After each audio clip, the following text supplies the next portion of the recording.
Il est temps de définir l'approche des progrès que nous souhaitons, des évolutions, des changements que nous souhaitons initier, des pas que nous souhaitons faire. Est-ce que nous souhaitons un changement par les progrès matériels, concrets, comme par exemple avoir de la nourriture pour tous?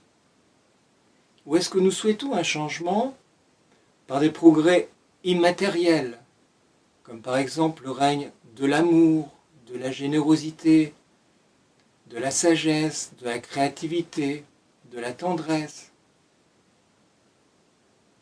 Beaucoup de personnes pensent qu'il faut avant tout s'occuper des progrès matériels avant de s'occuper de l'évolution des qualités du cœur.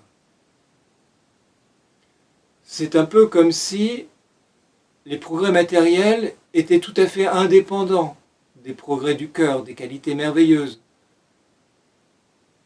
Ou peut-être pire encore, c'est comme si ces qualités immatérielles, ces progrès du cœur, ces qualités merveilleuses, dépendaient des progrès concrets et matériels.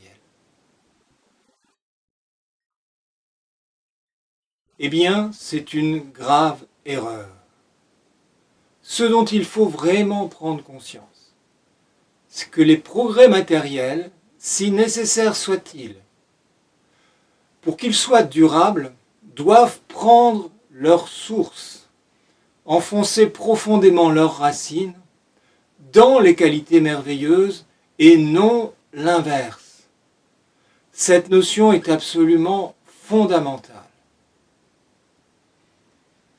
Si vous avez des graines de bonne qualité et que vous les semez sur un sol aride, voire gelé, mal exposé, bien les rares plantes qui peut-être réussiront à pousser seront fragiles, malingres, chétives.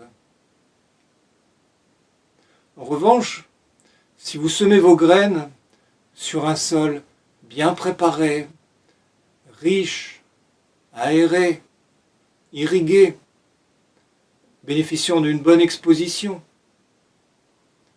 vos plantes vont pousser naturellement. Elles vont pousser naturellement et vous aurez à ce moment-là des fleurs, des fruits, des arbres, des plantes. Vous aurez tout ce que vous pouvez souhaiter. Les abeilles vont venir, les papillons vont venir, les oiseaux vont venir. Le résultat sera au-delà de vos espérances.